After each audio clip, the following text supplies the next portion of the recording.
आज जिस टॉपिक पे मैंने बात करने के लिए आपसे बेसिकली डिप्रेशन रिक्वेस्ट की है, इनका बड़ा मैंने तरला चरला मारा है कि मेहरबानी आप आ जाएं, कुछ हमारे चैनल के लिए भी अपना टाइम निकालें। था पिछले दिनों में मेरे साथ कुछ हादसे हुए थे। बोलते तो मत निकालो ना, जर्मनी के अंदर रखो। काइंडिंग क्योंकि डिप्रेशन इंसान की प्रोग्रेस ही नहीं, उसका वक्त भी छीनती है। अब दूसरी चीज ये बड़ा इंटेलेक्चुअल थॉट है यार, क्या बात है ये तो आप मेंटली स्ट्रांग होंगे। जैसे हम भारी वजन उठाते हैं तो हमारी मसल स्ट्रांग होती है। क्या बात है, आज तो भर भर के इंटेलेक्चुअलिटी बाहर आ रही है भाई।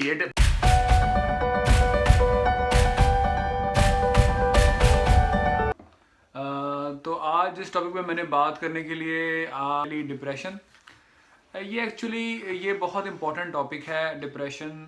और ये ऐसा टॉपिक है जो कि हम स्टूडेंट्स, जब स्पेशली स्टूडेंट्स जो एशिया से आते हैं, इंडिया, पाकिस्तान, बांग्लादेश से, और वो यहाँ पर आके इस चीज़ को जो है बहुत सीरियसली तौर पे और बहुत क्लोजली इसको फील करते हैं। क्योंकि उसकी वजह होती है कि क्योंकि हम कल्चरल चेंज होता है, लैंग्वेज बैरियर होता है, आप अपनी फैमिली से दूर होते हैं, तो उस वजह से हम जो है ना बहुत उसकी वजह से हम आइसोलेशन में चले जाते हैं। तो आइसोलेशन लीड्स टूवर्ड डिप्रेशन। तो अब मेरे साथ जो हैं एक बड़े अच्छे मेरे दोस्त बैठे हैं, इनका नाम असीस है, मेरे जूनियर भी हैं और मेरे दो अच्छे दोस्त भी हैं। तो ये भी पिछले कुछ दिनों से जो थे इस चीज़ को फेस कर रहे थे। तो मैंने सोचा कि इन लोगों इसको बुलाऊं, इनसे मैंने रिक्वेस्ट की है, इनका बड़ा मैंने तरला चरला मारा है कि मेहरबानी आप आ जाएं, कुछ हमारे चैनल के लिए भी अपना टाइम निकालें। तो इन्होंने जो है हमारी बात को सुना, उसके लिए बहुत बहुत शुक्रिया असीस साहब ने हमें अपना टाइम दिया। तो और ये फिर आपको बताएंगे क्योंकि ये भी इस चीज़ को फेस कर रहे थे, डिप्रेशन को। फिर उन्होंने मेरे से कुछ डिस्कस किया, फिर मैंने भी इनकी कुछ हेल्प की क्योंकि मेरे अच्छे दोस्त हैं ये। और फिर ये आपको बताएंगे कि ये भी कुछ अर्सा पहले इस डिप्रेशन किससे गुजर रहे थे और उन्होंने फिर किस तरह, उनकी वजूहात क्या थी, उन्होंने फिर इसको ओवरकम कैसे किया। तो ये अब आपसे अपनी ही स्टोरी शेयर करेंगे। तो प्लीज़ असीस काइंडली हमारे व्यूअर्स को बताएंगे कि आप किस तरह, क्या वजूहात थी, इसी वजह से प्रॉब्लम फेस कर रहे थे, प्लीज़। इनिशियली मैं डिप्रेशन के रीजंस पे जाऊंगा कि लोग अपनी डिप्रेशन में क्यों जाते हैं। वो तब जाते हैं जब इंसान ज़रूरन उदास होता है। और पहली चीज़, इंसान की उदासी की वजह बहुत सारी हो सकती हैं। इंसान को जो चीज़ खुश कर रही होती है, जिसमें उसको मोटिवेशन मिलता है करने के लिए, वो इंसान की चीज़ छिन जाती है। तो अगर मैं अपने उसमें एग्जांपल में इस चीज़ को यूज़ करूँ तो हुआ क्या था, पिछले दिनों में मेरे साथ कुछ हादसे हुए थे एंड मेरी साइकिल चोरी हो गई थी। साइकिल इधर बर्लिन में सबके पास होती है तकरीबन, ये एक मीन्स ऑफ ट्रांसपोर्ट होता है। और ये स्टूडेंट्स की ज़िंदगी में इधर ये चीज़ होती है कि जब आप अपनी लाइफ इधर जी रहे होते हैं, आपके पास ऑब्वियसली जिम जाने के लिए टाइम नहीं होता। दूसरी चीज़ पैसा है, वो अलग बात होती है। तो इस मोड ऑफ ट्रांसपोर्ट को आप as your means of exercise लेते हैं, तो वो चीज़ आपको एक सेल्फ इस्टीम देती है, सेल्फ कॉन्फिडेंस आपका इंक्रीज़ करती है। इंसान कसरत कर रहा होता है तो आपको एक वो मिलता है कि हाँ मैं मेहनत कर रहा हूँ, रिजल्ट भी मिलता है, आप बदन में अपने चेंजेस देखते हैं, वो आपको कॉन्फिडेंस देता है और आपके पास एक चीज़ होती है करने को। एंड टू द पॉइंट कि मैं साइकिल को उबान से ज़्यादा प्रेफर करता हूँ। इधर जो ट्रेन्स होती हैं उनको उबान कहते हैं। तो अब रीज़न क्या हुआ था, बर्लिन में साइकिल चोरी होना बहुत कॉमन है। साइकिल मेरी चोरी हो गई थी कोरोना की वजह से। मेरा टेस्ट स्टाफ का एक वो है, जर्मन C1 लेवल का एग्ज़ाम है, वो कैंसिल हो गया। जी जी।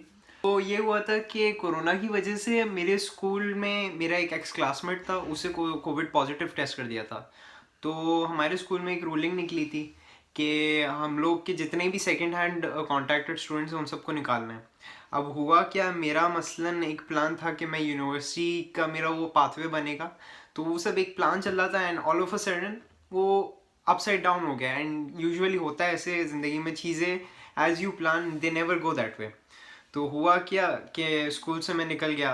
इट वाज ऑल राइट कि मैं मेरा टेस्ट ऑफ, लेकिन फिर भी वो था ऑन डेट।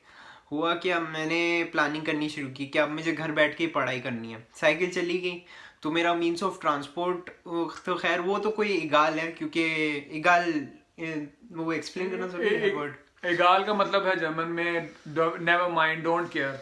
अब हम लोग की जुबान पे जर्मन आती है बहुत ज्यादा, क्योंकि हम उसे तो बोलते मत इतना मत निकालो ना, जर्मनी के अंदर रखो। Kind thing. अब हुआ क्या कि वो जो मीन्स ऑफ एक्सरसाइज था, वो मीन्स ऑफ हैप्पीनेस, वो तो चला ही गया। अब इंसान जब कोई चीज़ छिन जाती है उसकी, तो अगर इंसान का ऑलरेडी फोकस किसी और चीज़ पे होता है तो वो इतना मैटर नहीं करता। लेकिन जब ऑल ऑफ अ सडन बहुत सारी चीज़ें एक साथ होती हैं तो इंसान के दिमाग पे इफ़ेक्ट होता है। तो पहली चीज़, इंसान जब एक्सरसाइज करना बंद कर देता है, एक यूजुअली एक्सरसाइज करने वाला बंदा। और दूसरी चीज़, इंसान जब अपने घर से निकल रहा है, वो इंटरेक्ट कर रहा है लोगों से, वो बंद हो जाता है उसका इंटरेक्शन, क्योंकि हम लोग सोशल एनिमल हैं, हमें कनेक्शन की ज़रूरत होती है, हम दूसरों के साथ इंटरेक्ट करें। एक वो चीज़ छिन जाती है, तो ये एक इंसान का नॉर्म जो होता है वो एक ऑल ऑफ अ सडन जब कट हो जाता है, इंसान के लिए एबनॉर्मल जो चीज़ आती है, ये उसको एक सॉर्ट ऑफ उसका जो रिदम चल रहा होता है दिमाग का, उसको एकदम से हिट करके शॉक कर देती है। तो इंसान टेंशन में आता है। तो उसमें ये रहता है कि इंसान परेशान हो जाता है कि अब मैं तो अपने गोल, अब मेरे मेरे साथ नॉर्मल नहीं हो रही ये सब चीज़ें। उसका रिएक्शन ये होता है सॉगनेस, उसका रिजल्ट ये होता है कि इंसान अपने गोल से हट जाता है। अब दूसरी चीज़, आप फॉरेन मुल्क में आए, इंसान अपना एक गोल चेज कर रहा है और अगर उसका प्रोग्रेस नहीं हो रही तो ऑब्वियस है इंसान उदास होता है। तो वो चीज़ यूजुअली डिप्रेशन के रीजंस बन जाते हैं। एंड एक बार इंसान इस चीज़ में पड़ जाता है तो वो बस कंटिन्यूअल होता जाता है कि इंसान डिप्रेशन में जाता है तो उसकी प्रोग्रेस डेफिनेटली कम होती है, और इंसान उसे फाइट नहीं करता, तो वो प्रोग्रेस नहीं करना वो इंसान को और उदास बनाती है। तो ये बहुत सारे फैक्टर्स हैं जिनको सब मैं नहीं डिस्कस कर सकता क्योंकि ये बहुत ब्रॉड टॉपिक है। तो वो एक कर करा के इंसान को एक मिडिल डाउन सेंटर करके उसको सराउंड कर लेते हैं। अब दूसरी चीज़ ये है कि इससे ओवरकम कैसे करना होता है।